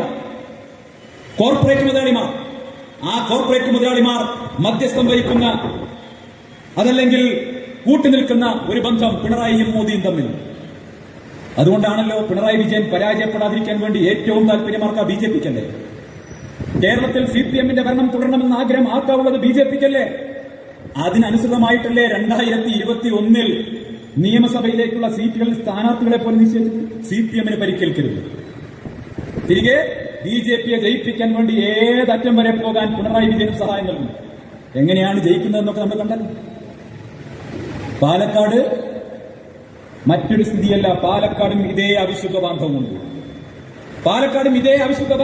ആ അവിശുദ്ധ ബാന്ധവമാണ് ഇപ്പൊ പാലക്കാട് നടന്നത്. അതുകൊണ്ടാണ് ഞാൻ ചോദിക്കട്ടെ, ഈ പ്രചരണത്തിന്റെ വേളയിൽ എവിടെയെങ്കിലും, പാലക്കാട്ടെ നിയമസഭാ ഉപതെരഞ്ഞെടുപ്പിന്റെ പ്രചരണ വേളയിൽ എവിടെയെങ്കിലും മുഖ്യമന്ത്രി പിണറായി വിജയനോ CPM നേതാക്കളോ BJPയുടെ സ്ഥാനാർത്ഥിക്കെതിരെ, BJPക്കെതിരെ ഒരു വാക്കുമുണ്ടിയിട്ടുണ്ട്?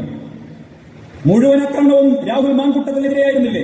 മുഴുവൻ ആക്രമണവും ഐക്യ ജനാധിപത്യ മുന്നണിക്കെതിരെയായിരുന്നില്ലേ? എന്റെ പ്രസംഗം ശ്രദ്ധിച്ചുകൊണ്ടിരിക്കുന്ന പ്രിയപ്പെട്ട സഖാക്കൾ ഇവിടെയുണ്ടെങ്കിൽ, CPMമാർ ഇവിടെയുണ്ടെങ്കിൽ, മതനിരപേക്ഷതയിൽ വിശ്വസിക്കുന്ന CPMമാർ ഇവിടെയുണ്ടെങ്കിൽ, ഫാസിസ്റ്റ് വിരുദ്ധ പോരാട്ടത്തിൽ വിശ്വസിക്കുന്ന CPMമാർ എന്റെ ശബ്ദം ശ്രമിക്കുന്നുണ്ടെങ്കിൽ അവരൊരു കാര്യം മനസ്സിലാക്കണം. നിങ്ങൾ CPMന് കൊടുക്കുന്ന ഓരോ വോട്ടും വാസ്തവത്തിൽ സഹായിക്കുന്നത് BJPയെയാണ്. നിങ്ങൾ CPMനോടൊപ്പം ചേർന്ന് നടക്കുമ്പോൾ നിങ്ങൾ വാസ്തവത്തിൽ സഹായിക്കുന്നത് BJPയെയാണെന്നുള്ള കാര്യത്തിൽ തർക്കമേ വേണ്ട. ഈ രാജ്യത്ത് ജനാധിപത്യം സംരക്ഷിക്കാനുള്ള പോരാട്ടത്തിൽ, ഫാസിസത്തിനെതിരെയുള്ള പോരാട്ടത്തിൽ, ഭരണഘടന ഉയർത്തിപ്പിടിക്കുന്ന തുല്യതയും അതുപോലെ തന്നെ മതസ്വാതന്ത്ര്യവും അടക്കമുള്ള നമ്മുടെ ഭരണഘടന ഉയർത്തിപ്പിടിക്കുന്ന അവകാശങ്ങൾ സംരക്ഷിക്കാനുള്ള പോരാട്ടത്തിൽ നിങ്ങൾക്ക് അണിചേരാൻ ആഗ്രഹമുണ്ടെങ്കിൽ പ്രിയപ്പെട്ട സഖാക്കളെ, നിങ്ങൾ അണിചേരേണ്ടത് ഇതാ ഇന്ത്യൻ നാഷണൽ കോൺഗ്രസിനൊപ്പമായിരിക്കണമെന്ന് പറയാൻ ഞാൻ ആഗ്രഹിക്കുക. പിണറായി വിജയനൊപ്പം നിന്നാൽ ഒരു സംശയവും വേണ്ട, അത് സുരേന്ദ്രനൊപ്പം നിൽക്കുന്നതിന് തുല്യമാണ്. രാത്രി പിണറായി വിജയൻ പോകുന്ന സമയത്ത് സംശയം ഉണ്ടെങ്കിൽ നിങ്ങൾ പുറകിലൂടെ പോയിട്ട് വിസിലടിച്ച് നോക്കും. മൂപ്പര് അപ്പോ സംഘദക്ഷ എന്ന് ഒറ്റ നിർത്താവൂ. ഒരു സംശയവും വേണ്ട, പുറകെ വിസിലടിച്ച് നോക്കിയാൽ മതി. കാരണം എന്താ, ഈ കേരളത്തിലെ സംഘചാലക വാസ്തവത്തിൽ അത് പിണറായി വിജയനാണ്. കേരളത്തിലെ സംഘപരിവാറിന്റെ നേതാവ് അത് പിണറായി വിജയനാണ്. സംഘപരിവാർ എന്താഗ്രഹിക്കുന്നോ അത് മുഴുവൻ നടപ്പാക്കി കൊടുക്കും. ഇവിടെ മുനമ്പം വിഷയം കത്തിച്ചു നിർത്തണോ അത് പിണറായി നടപ്പാക്കി കൊടുക്കും. ഇവിടെ മറ്റെന്തെങ്കിലും തരത്തിൽ സംഘപരിവാറിന് ഇടപെടാൻ വേണ്ട സാമൂഹ്യ പരിസരം ഒരുക്കി കൊടുക്കണോ അത് പിണറായി വിജയൻ നടപ്പാക്കി കൊടുക്കും. ശബരിമല ഉൾപ്പെടാതല്ലേ, അല്ലേ? ആലോചിച്ച് നോക്കൂ, 1.5 മാസക്കാലം ഇപ്പൊ എന്തേ പറയാത്തത്? ഞങ്ങളൊക്കെ അതിനുവേണ്ടി തെരുവിൽ സമരം ചെയ്തവരാ. ശബരിമല സമരകാലത്ത് ബിന്ദു അമ്മിണിയും കനകദുർഗയും ശബരിമല സന്നിധാനത്ത് ലക്ഷക്കണക്കിന് വരുന്ന വിശ്വാസികളുടെ ഹൃദയത്തെ മുറിവേൽപ്പിച്ചുകൊണ്ട് സന്നിധാനത്ത് കയറിയപ്പോ പ്രിയപ്പെട്ടവരെ, ഗുരുവായൂരിൽ മമ്മിയൂർ ക്ഷേത്രത്തിന് മുന്നിൽ OK വാസു മലബാർ ദേവസ്വം ബോർഡിന്റെ പ്രസിഡന്റായി സത്യപ്രതിജ്ഞ ചെയ്യുന്ന ചടങ്ങിൽ കടകംപള്ളി സുരേന്ദ്രനെ കരിങ്കൊടി കാണിച്ചപ്പോ CPMകാരും പോലീസും ചേർന്ന് കാല് തല്ലിയൊടിച്ച് എന്നെ ആശുപത്രിയിലാക്കിയിട്ടുണ്ട്. ആ ഫോട്ടോ എടുത്തിട്ടാണ് ഇപ്പൊ BJPക്കാർ സോഷ്യൽ മീഡിയ പ്രചരിപ്പിക്കുന്നത്. എടോ, BJPയിലെ സൈബർ വിഭാഗത്തിലുള്ള ആളുകളുണ്ടല്ലോ, നിങ്ങൾക്കൊന്നുമില്ലെങ്കിൽ ചുരുങ്ങിയ പക്ഷം നിങ്ങൾ ഏറ്റവും ആദ്യം തല്ലുകൊണ്ട വ്യക്തിയുടെ പേരാണ് സന്ദീപ് വാര്യർ. പോലീസ് പിടിച്ചുകൊടുത്ത് CPMകാർ തല്ലി ഒടിച്ചത്. കഴുത്തിലൂടെ ലാത്തിയിട്ട് കുരുക്കി എന്നെ വലിച്ചടച്ചു കൊണ്ടുപോകുന്ന ചിത്രം പിറ്റേന്ന് മനോരമയുടെ 1-ാം പേജിലുണ്ട് എന്ന് ആ ചിത്രം പ്രചരിപ്പിച്ച് എനിക്കെതിരെ അപവാദ പ്രചരണ BJP-കാരും CPM മനസ്സിലാക്കണം. എന്റെ കഴുത്തിലൂടെ ലാത്തിയിട്ട് കുരുക്കിയ ശേഷം എന്റെ കാലിൽ ചവിട്ടി ഒടിക്കുക ചെയ്തു. അതിനുശേഷം 1 മാസം കഴിഞ്ഞപ്പോ വടക്കുന്നാഥ ക്ഷേത്ര മൈതാനത്ത് നരേന്ദ്രമോദി പ്രധാനമന്ത്രി വരുന്ന യുവമോർച്ചയുടെ സംസ്ഥാന സമ്മേളന വേദിയിൽ ആമുഖ പ്രഭാഷണം നടത്താൻ എന്നെ നിയോഗിച്ചപ്പോ പ്രിയപ്പെട്ടവരെ, പ്രധാനമന്ത്രി വരുന്ന വേദിയിൽ സ്ട്രെച്ചസ് എടുത്ത് കയറാൻ പറ്റാത്തതുകൊണ്ട് എന്റെ കാലിലെ പ്ലാസ്റ്റർ വെട്ടിക്കളഞ്ഞ് ആ ചികിത്സ മുഴുവനാവുന്നതിന് മുമ്പ് ആ വേദിയിൽ കയറി 1 മണിക്കൂർ പ്രസംഗിച്ചവനാണ് ഞാൻ. എന്നിട്ടിപ്പോ സന്ദീപ് മോശക്കാരൻ 25 ദിവസം മുമ്പെയാണ് സുരേന്ദ്രൻ പോസ്റ്റ് ഇട്ടത്. എന്താ പോസ്റ്റ് ഇട്ടത്? സന്ദീപ് വാര്യർക്കെതിരെ ഏഷ്യാനെറ്റ് കൊടുത്ത കേസിൽ പാട്ടപ്പിരിവ് നടത്തേണ്ടി വന്നാലും സന്ദീപ് വാര്യർക്ക് വേണ്ടി പാർട്ടി കേസ് കൊടുത്തു. 20 ദിവസം കഴിഞ്ഞപ്പോൾ സന്ദീപ് വാര്യർ അങ്ങേറ്റം മോശക്കാരൻ, എനിക്കെതിരെ ഇല്ലാത്ത എനിക്ക് കുറ്റമില്ല. എന്തൊക്കെയാണ്? കൊലപാതകം, ബലാത്സംഗം, മോഷണം. കേരളത്തിൽ ഇനി എനിക്കെതിരെ ഇല്ലാത്ത ഒന്നും ലാഷേ പോലെ. നിങ്ങൾ ദേവാസിൻ സിനിമയിൽ നമ്മുടെ മോഹൻലാലിന്റെ ക്യാരക്ടർ നീലണ്ണ വിശേഷ പൊട്ടങ്ങൾ ഏറെയുണ്ടല്ലോ. നിങ്ങൾ ഒരുപാട് ഇനിയും ജാതി തരുന്നറിയാം. അതിനൊക്കെ ഒരു പുല്ലിന്റെ വില പോലും കൽപ്പിക്കാതെയാണ് സന്ദീപ് ഈ മോഹനെ കൂടി എടുത്ത് വന്നിട്ടുള്ളത്. മനസ്സിലായല്ലോ? ഒരു പുല്ലിന്റെ വില പോലും ഞാൻ കൽപ്പിച്ചിട്ടുണ്ട്. നിങ്ങളുടെ കയ്യിൽ എല്ലാ സംവിധാനങ്ങളും ഉണ്ടല്ലോ. ED ഉണ്ട്, IT ഉണ്ട്, കേന്ദ്രത്തിന്റെ NIA ഉണ്ട്. നിങ്ങൾക്ക് ആർജവമുണ്ടെങ്കിൽ നിങ്ങളുടെ കൈവശമിരിക്കുന്ന മുഴുവൻ ഏജൻസികളെയും വെച്ചുകൊണ്ട് സന്ദീപിനെതിരെ അന്വേഷണം നടത്തൂ. ഇനി വേണമെങ്കിൽ UAP ആയിട്ട് 6 മാസം എന്നെ തിഹാർ ജയിലിലേക്ക് അയക്ക്, എന്നിട്ട് അന്വേഷണം നടത്ത്. പക്ഷേ എനിക്ക് ഈ രാജ്യത്തെ ഭരണഘടനയിൽ വിശ്വാസമുണ്ട്, കോടതിയിൽ വിശ്വാസമുണ്ട്. പ്രിയപ്പെട്ടവരെ, ആ കോടതിക്ക് മുന്നിൽ സത്യം തെളിയിച്ച് പുറത്തോട്ട് ഇറങ്ങി വരുന്ന സന്ദീപ് വാര്യരുണ്ടല്ലോ, സുരേന്ദ്ര, നിങ്ങൾക്ക് ആ സന്ദീപ് വാര്യരെ തടയാൻ കഴിയില്ല എന്നാണ് എനിക്ക് പ്രഖ്യാപിക്കാനുള്ളത്. നിങ്ങൾക്ക് തടയാൻ കഴിയില്ല. എനിക്ക് ആർജവമുണ്ട്. ഇറങ്ങി വരുന്ന സമയത്ത് ഞാൻ ചോദിച്ചു, ഞാൻ പാർട്ടി വിട്ടതുപോലെ പാർട്ടി വിടാൻ സുരേന്ദ്രന് ധൈര്യം ഉണ്ടാവും? ഞാൻ പാർട്ടി വിട്ടതുപോലെ പാർട്ടി വിടാൻ ഗോപാലകൃഷ്ണന് ധൈര്യം ഉണ്ടാവോ? ഞാൻ പാർട്ടി വിട്ടതുപോലെ പാർട്ടി വിടാൻ രമേശിന് ധൈര്യം ഉണ്ടാവോ? ഞാൻ പാർട്ടി വിട്ടതുപോലെ പാർട്ടി വിടാൻ കൃഷ്ണദാസിന് ധൈര്യം ഉണ്ടാവോ? ധൈര്യം ഉണ്ടാവില്ല. എന്താ കാര്യം? അവരുടെ കൈകളിൽ പാപക്കറ ഉണ്ട് എന്നുള്ള കാര്യത്തിൽ എനിക്കൊരു സംശയമില്ല. എന്താ ഞാൻ ചെയ്ത തെറ്റ്? കൊടകര കൊഴപ്പണക്കേസിലെ ധർമ്മരാജന്റെ കോൾ ലിസ്റ്റിൽ പേരില്ലാതെ പോയി എന്നുള്ളതാണ് സന്ദീപ് വാര്യർ ചെയ്ത തെറ്റ്. അതൊരു തെറ്റാണെങ്കിൽ ആ തെറ്റ് ഞാൻ ചെയ്തിട്ടുണ്ട് എന്ന് തുറന്നു പറഞ്ഞുകൊണ്ടാണ് പറയുന്നത്. ഞാൻ അത്തരക്കാരുമായി ബന്ധപ്പെട്ടിട്ടില്ല. ആ അത്തരക്കാരുമായി മുഴുവൻ ബന്ധപ്പെട്ടിട്ടുള്ളത് BJP-യുടെ സംസ്ഥാന പ്രസിഡന്റ് അടക്കമുള്ളവരാണ്, അദ്ദേഹത്തിന്റെ മകനടക്കമുള്ളവരാണ്, അന്നത്തെ പാർട്ടിയുടെ നേതാക്കന്മാരാണ്. ഞാനല്ല ബന്ധപ്പെട്ടിട്ടുള്ളത്. അതുകൊണ്ട് തന്നെ ആർജവത്തോടു കൂടിയാണ് ഈ വേദിയിൽ വന്നിട്ടുള്ളത്. ഞാൻ ഈ പാർട്ടിയിലേക്ക് കടന്നു വരുമ്പോൾ പലരും പറഞ്ഞു, എന്താണ് അധികാരം മോഹിച്ചു പോയി. അധികാരം മോഹിച്ച് ഇന്നത്തെ കാലത്ത് ആരെങ്കിലും കോൺഗ്രസ് പോകും? ഈ പാർട്ടി 15 കൊല്ലായി ഇന്ത്യയിൽ ഭരണത്തിലില്ല, 10ാമത്തെ കൊല്ലായി കേരളത്തിലെ ഭരണത്തിലില്ല, ഞങ്ങളുടെ പാലക്കാട് മുനിസിപ്പാലിറ്റിയിൽ പോലും ഈ പാർട്ടി ഭരണത്തിലില്ല. ആ പാർട്ടിയിലേക്ക്, അധികാരമില്ലാത്തൊരു പാർട്ടിയിലേക്ക് അധികാരത്തിന്റെ എല്ലാ സൗകര്യങ്ങളും വലിച്ചെറിഞ്ഞ് കടന്നു വരാൻ സന്ദീപ് വാര്യർക്ക് സാധിച്ചിട്ടുണ്ടെങ്കിൽ അതിനർത്ഥം ആത്മാഭിമാനമുള്ള, നട്ടല് വളയാത്ത, ഒരു അഭിമാനബോധമുള്ള അച്ഛന്റെയും അമ്മയുടെയും മകനായതുകൊണ്ടാണ് ഈ പ്രസ്ഥാനത്തിന്റെ ഭാഗമായി വന്നിട്ടുള്ളത്. എനിക്ക് നിങ്ങളുടെ ഒരു സുഖ സൗകര്യവും വേണ്ട, എനിക്ക് നിങ്ങൾ തരുന്ന ഒരു പ്രിവിലേജും വേണ്ട. എനിക്ക് ഈ നാട്ടിൽ സാധാരണക്കാരുടെ പ്രശ്നങ്ങളിൽ, സാധാരണക്കാരുടെ വിഷയങ്ങളിൽ ഇടപെട്ട് ഒരു നല്ല മനുഷ്യനായി കോൺഗ്രസിന്റെ ഭാഗമായി മതേതര നിലപാടോടുകൂടി അന്തസ്സോടെ പ്രവർത്തിക്കാൻ കഴിയുന്ന ഒരു സാഹചര്യം ഉണ്ടാകണം എന്നും മാത്രമേ ഞാൻ ആഗ്രഹിച്ചിട്ടുള്ളൂ. ആഗ്രഹത്തിന്റെ ഭാഗമായിട്ടാണ് ഞാൻ ഈ കൊടി പിടിച്ചിട്ടുള്ളത്. നിങ്ങൾ ആലോചിച്ച് നോക്കൂ, ഈ രാജ്യത്തിന്റെ അവസ്ഥ എന്തായിരുന്നു? ഞാൻ കഴിഞ്ഞ ദിവസം ഒരു ദേശീയ മാധ്യമത്തിനോടൊരു അഭിമുഖത്തിൽ ഞാൻ പറഞ്ഞു, BJP-ക്കാർ പറയാറുണ്ട്, ഈ 10 വർഷക്കാലം ഇന്ത്യയെ ഐക്യപ്പെടുത്തിയത്, ഇന്ത്യയെ യോജിപ്പിച്ചത് അത് നരേന്ദ്രമോദി സർക്കാരിന്റെ ഭരണം. അങ്ങനെയാണോ വാസ്തവം? ഒരു രാജ്യം ഐക്യപ്പെടുക എന്ന് വെച്ചാൽ അവിടുത്തെ 140 കോടി ജനങ്ങളും അവരുടെ മനസ്സും ഐക്യപ്പെടുക എന്നതാണ്.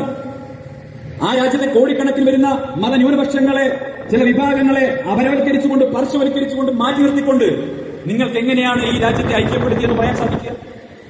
പക്ഷെ പ്രിയപ്പെട്ടവരെ, 10 വർഷക്കാലം ഈ നാട്ടിൽ 3/2 ഭൂരിപക്ഷത്തോടുകൂടി അപ്രമാദിത്വം കാണിച്ച ഒരു ചക്രവർത്തിയെ പോലെ നരേന്ദ്രമോദി വിരാജിനായപ്പോൾ പോലും ഈ രാജ്യത്ത് വളരെ ഭയപ്പാടോടുകൂടി ജീവിക്കേണ്ടി വന്ന മതന്യൂനപക്ഷങ്ങൾ സമാധാനപരമായി പ്രതീക്ഷയോടുകൂടി കാത്തിരുന്നെങ്കിൽ ആ പ്രതീക്ഷയുടെ പേരാണ് ഇന്ത്യൻ നാഷണൽ കോൺഗ്രസ്, ആ പ്രതീക്ഷയുടെ പേരാണ് രാഹുൽ ഗാന്ധി, ആ പ്രതീക്ഷയുടെ പേരാണ് ഇന്ത്യ മുന്നണി.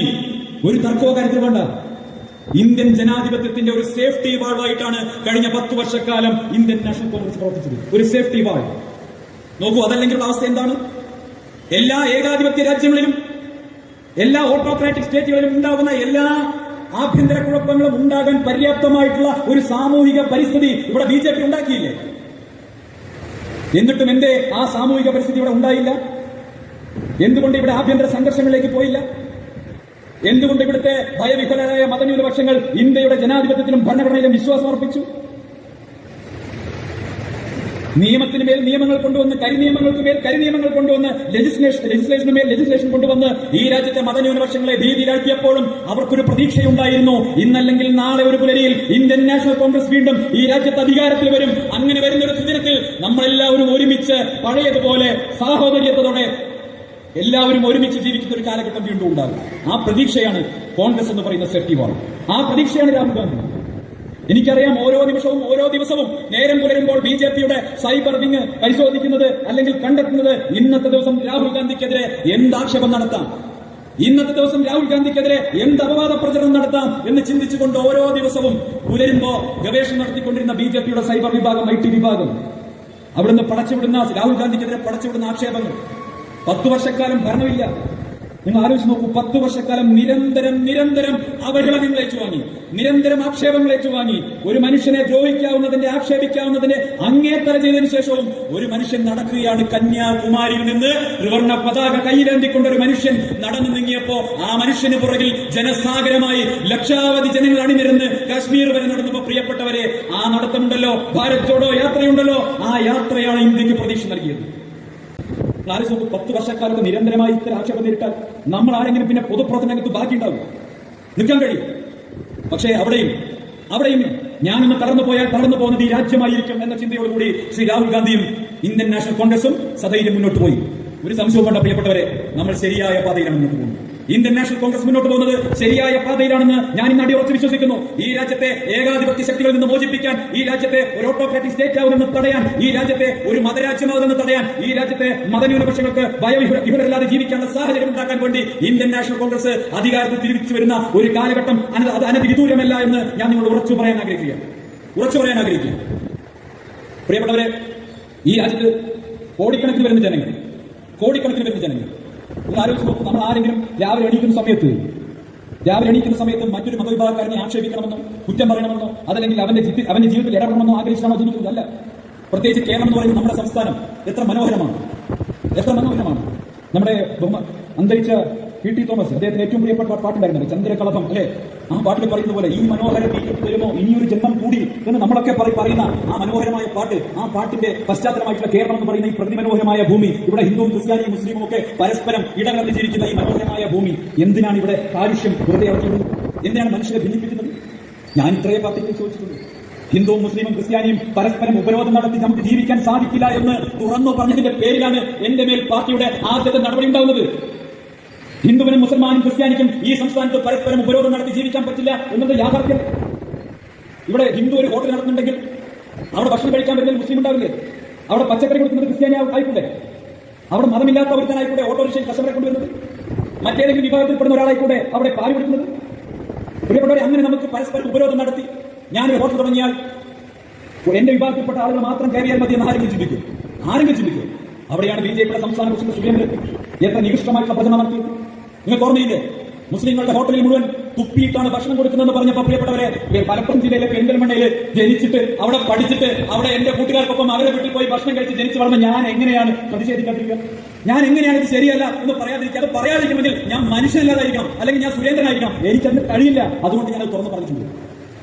ലക്ഷദ്വീപ് വിഷയത്തിൽ ലക്ഷദ്വീപിലെ ജനങ്ങൾ മുഴുവൻ തീവ്രവാദികളാണ്, അവിടെ മുഴുവൻ മയക്കുമരുന്ന് കച്ചവടമാണ് എന്ന് സുരേന്ദ്രൻ പറഞ്ഞപ്പോ ലക്ഷദ്വീപിലെ ജനങ്ങളും ഇന്ത്യക്കാരാണ്, അവരെ ധരിക്കുന്ന നിലപാടുകൾ സ്വീകരിക്കരുത്, അവരെ ചേർത്ത് പിടിക്കണമെന്ന് പറഞ്ഞുകൊണ്ട് ഞാൻ പരസ്യമായി പ്രതികരിച്ചിട്ടുണ്ട്. മലയാളത്തിന്റെ മഹാനടൻ മമ്മൂട്ടിക്കെതിരെ മതത്തിന്റെ പേര് പറഞ്ഞുകൊണ്ട് അങ്ങേയറ്റത്തെ നികൃഷ്ടമായ ആക്രമണം നടന്നപ്പോ അതിനെതിരായിട്ടുള്ള നിലപാട് സ്വീകരിച്ചിട്ടുണ്ട്. ആ നിലപാടുകളുടെ പേരിലാണ് നിങ്ങൾ എന്നെ ഇപ്പൊ സോഷ്യൽ മീഡിയയിലൊക്കെ പറയുന്ന പോലെ ഞാൻ പഠിക്കലേക്ക് പോവുകയാണെന്ന് പോസ്റ്റ് അതിന്റെ ചോട്ട് കമന്റ് വന്നിരിക്കുകയാണ്. പൊന്നാനിക്കാണോ പോകുന്നത്? എന്താ സംശയം? ഞാൻ വേണ്ടി വന്ന പൊന്നാനിയിൽ പോയി പ്രസംഗിക്കും. പക്ഷേ പൊന്നാനിൽ പോയി പ്രസംഗിക്കുന്ന സന്ദീപ് വരും വിശ്വാസിയായ അന്തസ്സുള്ള ഹിന്ദുവായി പൊന്നാനിൽ പോകും. അത് സംഘപരിവാറിന്റെ ഹിന്ദുവായിട്ടല്ല, ബാപ്പുജിയുടെ ഹിന്ദുവായി, സനാതന ഹിന്ദുവായി, കോൺഗ്രസുകാരുടെ ഹിന്ദുവായി പോകും. ഒരു സംശയവും വേണ്ട. അല്ലാതെ സംഘപരിവാർ വിഭാവനം ചെയ്യുന്ന അന്യമത പരമത വിദ്വേഷം വളർന്ന ഹിന്ദുവായിട്ട് സന്ദീപ് പോവില്ല. കോൺഗ്രസുകാരനായിട്ടുള്ള ഗാന്ധിയൻ ഹിന്ദുവായിട്ട്, സനാതന ഹിന്ദുവായി പോകും. അഭിമാനത്തോടെ പോകും. എന്താ സംശയം? എന്താ തർക്കം? അതുകൊണ്ട് പ്രിയപ്പെട്ടവരെ, ഞാൻ ഏറെ കിട്ടുന്നില്ല. ഇന്ന് രാത്രി നേരം പുറത്തു കഴിഞ്ഞാൽ നേരം പുറന്നു കഴിഞ്ഞാൽ നാളെ തെരഞ്ഞെടുപ്പ് റിസൾട്ടുകൾ വരികയാണ്. നേരത്തെ ബഹുമാനായിട്ട് DCC പ്രസിഡന്റ് സൂചിപ്പിച്ചതുപോലെ വയനാട്ടിൽ നിന്ന് പ്രിയങ്ക ഗാന്ധി ജയിക്കുമ്പോൾ പാർലമെന്റിനകത്ത് രാഹുൽ ഗാന്ധിക്കൊപ്പം ഈ രാജ്യത്തെ ജനാധിപത്യത്തെയും ഈ രാജ്യത്തെ തുല്യ ഭരണത്തിനെയും സംരക്ഷിക്കാനുള്ള പോരാട്ടത്തിൽ ആ പോരാട്ടത്തിൽ കരുത്ത് പകർന്ന് വിജയമാണ് വയനാട്ടിലുണ്ടാകും. ഒരു സംശയവും വേണ്ട. ചേലക്കരയിൽ നിന്ന് പ്രിയപ്പെട്ട സഹോദരി രമ്യ പാട്ടുംപാട് ജയിക്കുമ്പോൾ പാലക്കാട് നിന്ന് ഞങ്ങളുടെ പ്രിയപ്പെട്ട രാഹുൽ മാങ്കൂട്ടത്തിൽ അത്യുജ്വലമായ വിജയം നേടി നിയമസഭയിലെത്തും എന്ന് നിങ്ങൾ പുറത്തു നൽകാൻ ആഗ്രഹിക്കുക. പ്രിയപ്പെട്ടവരെ, ഞാൻ ദീർഘിപ്പിക്കുന്നില്ല. ഇനിയും ഒട്ടേറെ കാര്യങ്ങൾ പറയാനുണ്ട്. പക്ഷേ ഞാൻ വെയിറ്റ് ചെയ്യുകയാണ്. ഞാൻ സുരേന്ദ്രനെ അറിയിച്ചിട്ടുണ്ട്. ഇങ്ങോട്ട് സംസാരിക്കാൻ പറ്റുന്ന സമയത്ത് നല്ല രീതിയിൽ ആലോചിക്കണം. നിങ്ങൾ ഇങ്ങോട്ട് ഒന്ന് പറഞ്ഞാൽ തിരിച്ച് 5 എണ്ണം ഞാൻ പറയുമെന്ന് ഓർമ്മ. മൂപ്പേര് ഞാൻ പാർട്ടി വിട്ടു എന്ന് കേട്ടപ്പോൾ തുടങ്ങിയ പ്രശ്നം എന്താ? ആദ്യം പറഞ്ഞത് ശിഖണ്ഡിയെ മുൻനിർത്തിയില്ലേ? ശിഖണ്ഡിയെ മുൻനിർത്തി കൗരവപ്പട യുദ്ധം നടത്തിയത് വരുന്നു. ഹിന്ദുക്കൾക്ക് മാനക്കൾ ഉണ്ടാക്കുന്നത് ചുരുങ്ങിയ പക്ഷം ഭാരതമേയുടെ അമർചിത്രാലേക്ക് വായിക്കണ്ടേ അല്ലേ? കൗരവപ്പടയില്ല ശിഖണ്ഡി ഉണ്ടായിരുന്നത് പാണ്ഡവപ്പടയിലായിരുന്നു എന്ന് പോലും അറിയാത്ത ശബരിമല സമര നായകൻ എന്താ പറയുന്നത്? അതുകൊണ്ട് എന്നെ കൊണ്ട് കൂടുതൽ പഠിപ്പിക്കാതിരിക്കുന്നതാണ് അദ്ദേഹത്തിന് നല്ലത്. ഇതിൽ കടന്നു പറയാൻ അറിയാത്തത് കൊണ്ടല്ല, പക്ഷേ എന്റെ മാനത്തിൽ ഞാൻ പറയുന്നത്. അതുകൊണ്ട് ഈ വാക്കുകൾ സൂക്ഷിച്ച് ഉപയോഗിക്കും. നമുക്ക് രാഷ്ട്രീയമായിട്ട് എതിർപ്പ് പറയാം, രാഷ്ട്രീയമായിട്ട് സംസാരിക്കാം, പക്ഷേ വ്യക്തിപരമായി അവരിലേക്ക് വന്നു എന്നല്ല. കഴിഞ്ഞ ദിവസം പറഞ്ഞു സന്ദീപ് ഒരു പ്രാദേശിക നേതാവ്. ഞാൻ സമ്മതിക്കുന്നു. എന്താ പ്രാദേശിക നേതാവ്? ഇവിടെ മണ്ഡലം എല്ലാവരും ഉണ്ടോ? അത് മോശക്കാരായി കൊണ്ടാണ്. ഈ പ്രദേശത്ത് ഒരു അത്യാവശ്യം വന്നാൽ ആദ്യം വിളിച്ചെടുക്കുന്നവരെ ഇവിടെ കോൺഗ്രസിന്റെ ബൂത്ത് കമ്മിറ്റി പ്രസിഡന്റിനെ മണ്ഡലം പ്രസിഡന്റിനെ ആരംഭിച്ചത് അവരെ യഥാർത്ഥ ജനകീയ നേതാക്കൾ ഈ പാർട്ടിയുടെ അടിത്തറ പറയുന്നു. എന്താ മോശം പറയുക? ശരി, സന്ദീപ് പ്രാദേശിക നേതാവായിക്കോട്ടെ, ഞാൻ സമ്മതിച്ചു. കാരണം ജനങ്ങൾക്ക് അപ്രോച്ചബിൾ ആയിട്ടുള്ള ലീഡേഴ്സാണ് പ്രാദേശിക നേതാവ്. ഞാൻ അഭിമാനത്തോടെ പറയുന്നു, ഞാനൊരു പ്രാദേശിക നേതാവാണ് സുരേന്ദ്രൻ. അപ്പൊ സുരേന്ദ്രൻ ബഹിരാകാശ നേതാവാണ്. ഏത് നേരം ഏതാണ്? അതുകൊണ്ട് സുരേന്ദ്രൻ അവിടെ തന്നെ ഇരിക്കട്ടെ, ദീർഘകാലം ബഹിരാകാശത്ത് തന്നെ ഇരിക്കട്ടെ. ഉത്തരവുത്തരം നിങ്ങളുടെ പാർട്ടി അഭിവൃദ്ധിയിലേക്ക് പോയിക്കോട്ടെ. നിങ്ങൾ എന്നെ ഇങ്ങോട്ട് വിട്ടേക്ക്. ഞാൻ ഈ ഇന്ത്യൻ നാഷണൽ കോൺഗ്രസ് ചെറിയൊരു പാർട്ടി പാർട്ടി അല്ലെ? ഹെലികോപ്റ്റർ സാധാരണക്കാരെ പാർട്ടി, കാറിലുള്ള പാർട്ടി, മറ്റൊരു ഹെലികോപ്റ്ററിൽ പോകുന്ന പാർട്ടി മാറ്റുള്ളൂ. മൂപ്പർ ഹെലികോപ്റ്ററിൽ പോകുമ്പോൾ സാധാരണക്കാരായ ജനങ്ങൾ മൂപ്പർ കാണാൻ പറ്റുന്നില്ല. അവരുടെ ഹൃദയകാരം മനസ്സിലാക്കാൻ പറ്റുന്നില്ല. മലയാളികളുടെ ഹൃദയകാരം മനസ്സിലാക്കാൻ പറ്റുന്നില്ല. അത് തന്നെയാണ് ബിജെപിയുടെ പരാജയം. ആ നേതൃത്വം ജനങ്ങൾക്കൊപ്പം നിൽക്കാൻ കഴിയാതെ നിർത്തും. ഇന്നേവരെ കേരളത്തിന്റെ ചരിത്രത്തിൽ എവിടെയെങ്കിലും സാധാരണക്കാരായ ഒരു മനുഷ്യന്റെ പ്രശ്നം കുറിച്ചുകൊണ്ട് ഏതെങ്കിലും സമയം BJP കണ്ടിട്ടുണ്ടോ? ഒരു വില്ലേജ് ഓഫീസിന് മുന്നിൽ, ഒരു പഞ്ചായത്തിന് മുന്നിൽ, അല്ലെ ജനങ്ങളുടെ ജീവിത പ്രശ്നത്തെ കുറിച്ചുകൊണ്ട് ഒരു പരിപാടിയില്ല. ആകെപ്പാടെ ജനങ്ങളെ ഭിന്നിപ്പിക്കാനുള്ള അവസരം കിട്ടുന്നു. അവിടെ ഒരു പരിപാടിയാണ്. അതിന് ഏറെ ഭിന്നിപ്പിക്കുന്നില്ല. ഞാൻ ഏറെ പറഞ്ഞ് എന്റെ പഴയ സഹപ്രവർത്തകരെ കുടിമോഹിക്കുന്നില്ല. കാരണം ഇത് കേട്ടുകൊണ്ട് നിൽക്കുന്ന BJPയുടെ പ്രവർത്തകർ എനിക്കറിയാം, അവരിഷ്ടമില്ല.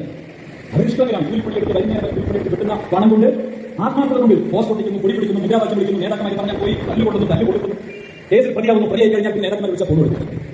അങ്ങനെയുള്ള പാവങ്ങളാണ്.